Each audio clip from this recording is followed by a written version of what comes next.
semuanya, Assalamualaikum warahmatullahi wabarakatuh. Perkenalkan, nama saya Aisyah Nusa Sapila Ramania dari kelas 8D absen 3.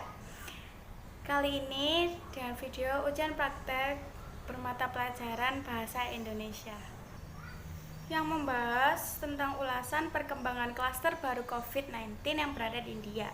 Kalian pasti sudah tidak asing dengan berita yang menjelaskan tentang klaster terbaru COVID yang ada di India. Ya, untuk kasus tersendiri COVID di India terus meningkat hingga tingkatan yang belum bisa diprediksi. Sampai dengan rumah sakit yang berada di India kewalahan untuk menangani para pasien COVID yang sangat membludak hingga para pasien harus tidur di luar rumah sakit. Negara India untuk saat ini benar-benar di lockdown. Penerbangan dari seluruh negara yang menuju ke India diberhentikan untuk sementara. Teruntuk varian baru COVID-19 ini oleh WHO diberi nama B1617 atau mutan ganda. Varian baru virus corona B1617 memiliki dua mutasi dalam lonjakan protein yang digunakan si virus untuk mengikat dirinya ke reseptor sel manusia dan masuk ke dalam sel. Disitulah awal masuk mutan ganda. Terima kasih. Hello, come back with me in English. I will retell the COVID-19 new cluster in India. COVID-19 case in India continue to increase at an unpredictable rate. Currently, hospitals are in an overwhelmed situation with a booming number of patients. Overseas flights to India are also prohibited. The new variant of the coronavirus by WHO is named B1617 or double mutant. The new variant of the corona B1617 virus has two mutations in a protein spike, which the virus used to bind to human cell. That's where the double mutants enter. So many explanation from me until we meet again in the next subject. Thank you. Halo, kembali lagi dengan saya dengan mata pelajaran Ilmu Pengetahuan Alam atau IPA dengan bertema menjelaskan alasan pentingnya mematuhi protokol kesehatan 5M dan menyebutkan organ-organ tubuh yang rawan terinfeksi oleh COVID-19. 5M terdiri dari memakai masker, mencuci tangan, menjaga jarak, menjauhi kerumunan, dan mengurangi mobilitas. Sebenarnya 5M ini ada untuk mendukung 3M untuk mencegah penularan dan penyebaran virus corona di masyarakat. 5M ini berlaku untuk semua kalangan, tapi untuk anak yang di bawah 2 tahun tidak disarankan untuk menggunakan masker. Maka dari itu disarankan untuk menggunakan face shield dan tetap dalam pengawasan oleh orang tua. Berikut adalah organ tubuh yang rawan terinfeksi oleh COVID-19. Yang pertama ada paru-paru, kedua jantung dan pembuluh darah, ketiga otak, keempat mata, kelima hidung, keenam liver, ketujuh ginjal, kedelapan saluran pencernaan, dan yang terakhir adalah kulit. Itu tadi 9 organ yang sangat rawan untuk terinfeksi oleh COVID-19. Sekian dari saya, terima kasih. Halo, kembali lagi dengan saya di Mapel Ilmu Pengetahuan Sosial atau IPS, membahas tentang dampak ekonomi ketika pandemi COVID datang. Pandemi COVID-19 memberikan dampak yang amat besar bagi sektor ekonomi dan sosial budaya di dunia, termasuk Indonesia adalah salah satunya. Dampak pertama adalah melemahnya konsumsi rumah tangga atau melemahnya daya beli. Dampak yang kedua adalah pandemi COVID-19 menimbulkan ketidakpastian kapan akan berakhir, sehingga bidang investasi melemah. Dampak ketiga adalah harga komoditas ekonomi yang semakin menurun. Sekian dari saya, terima kasih. Halo semuanya, kembali dengan saya di mata pelajaran Pendidikan Agama Islam atau disebut juga dengan PAI.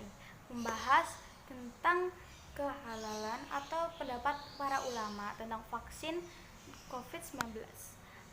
Komisi Fatwa Ulama Indonesia telah menerbitkan fatwa mengenai kehalalan vaksin COVID-19 buatan Sinovac ini.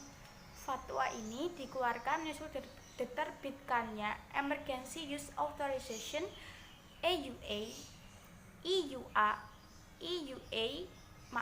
EUA oleh Badan Pengawas Obat dan Makanan BPOM.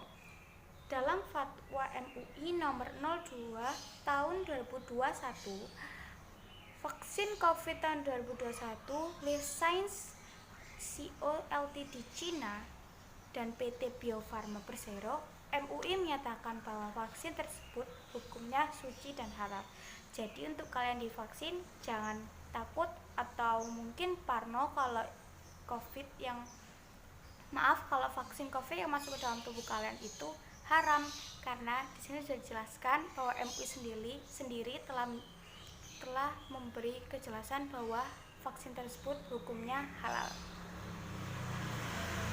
Sekian dari saya, terima kasih. Halo semuanya, kembali dengan saya di pembelajaran mata pelajaran baca tulis Al-Quran atau disebut dengan BTG, dan membahas ayat Quran yang membahas tentang cara untuk menjaga kesehatan agar terhindar dari wabah penyakit COVID-19.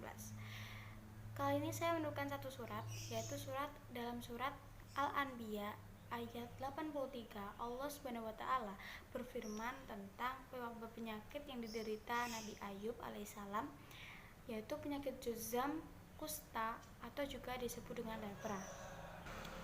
Yang sebagaimana bunyi ayatnya sebagai berikut. Wa ayyuba idnada rabbahu anni massaniyat-dur wa anta barhamur rahimin, yang artinya, dan ingatlah kisah Nabi Ayub ketika berdoa kepada Tuhannya, ya Tuhanku, sungguh aku telah ditimpa penyakit, padahal Engkau Tuhan Maha Penyayang dari semua yang penyayang. Sekian dari saya, terima kasih.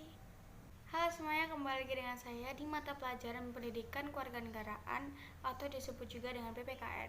Kali ini akan membahas tentang kaitan kebijakan menekan COVID-19 dengan nilai Pancasila dan juga norma-norma yang ada. Dalam keadaan saat ini, suatu bangsa dituntut untuk menunjukkan nilai-nilai terbaik dari ideologi kebangsaan untuk mendapat mengatasi pandemi COVID. Nilai-nilai lainnya merupakan cerminan dalam kearifan lokal yang terkandung dalam Pancasila. Perwujudan penyelenggaraan fungsi pemerintah mewujudkan ketahanan nasional. Yang dimaksud dengan ketahanan nasional adalah upaya untuk mendayagunakan potensi dan aset bangsa untuk mengatasi ancaman, gangguan, hambatan, dan juga tantangan.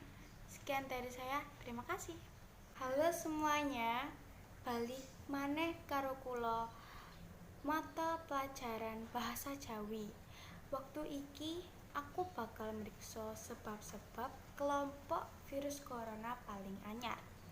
Kasus COVID-19 ing India mundhak kanthi tingkat sing ora bisa diramal. Rumah sakit saiki lagi kakehan karo pasien COVID sing saya akeh. Panerbangan jaban rangkah menyang India uga dilarang.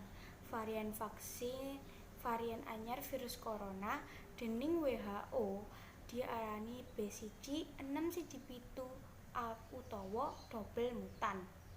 Varian anyar virus corona B16117 duwe loro mutasi ing lonjakan protein sing digunakake virus kanggo nguhungake reseptor sel manungsa lan mlebu saka sel kasebut. Mula mlebune yaiku double mutan. Pripun kabeh saka kula babagan review, kula aturaken matur sembah nuwun. Kembali lagi saya di mata pelajaran matematika. Kali ini kita akan bahas daftar pasien COVID-19 kasus terbaru. Di Di sini saya sudah membuat dua data, diagram batang dan diagram garis. Saya akan menjelaskan diagram batang saja.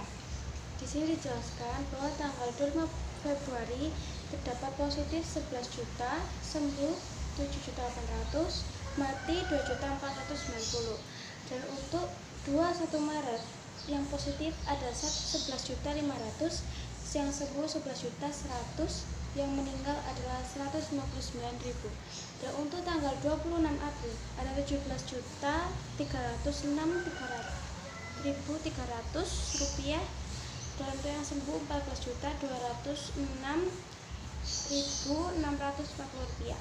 Yang meninggal ada 1.116.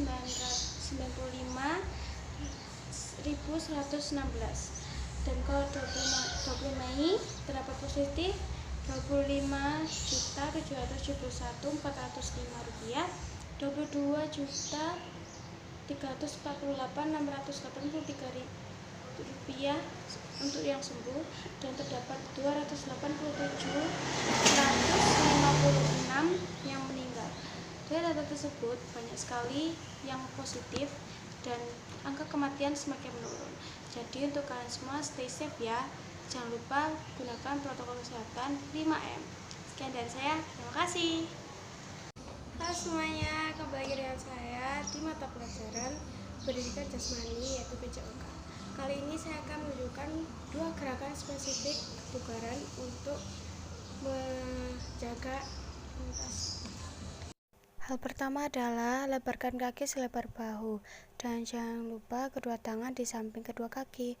Melompat sambil menutup kaki dan juga tangan ke atas hampir bersentuhan. Lakukan hal berikut berkali-kali.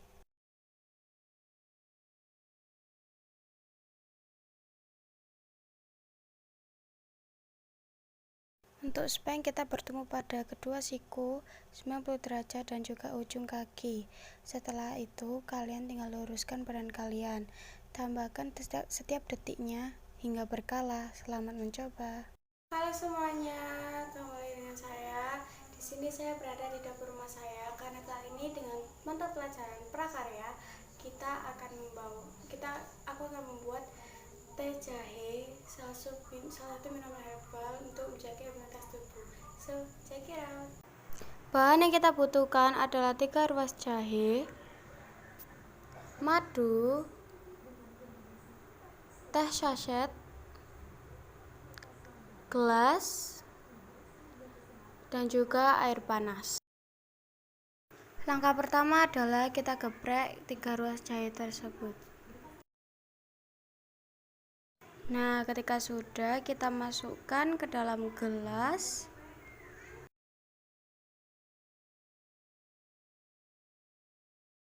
Dan jangan lupa untuk memasukkan teh saset tersebut. Sedot teh saset dengan air panas. Tambahkan madu untuk pemanisnya. 3 sendok makan cukup ya.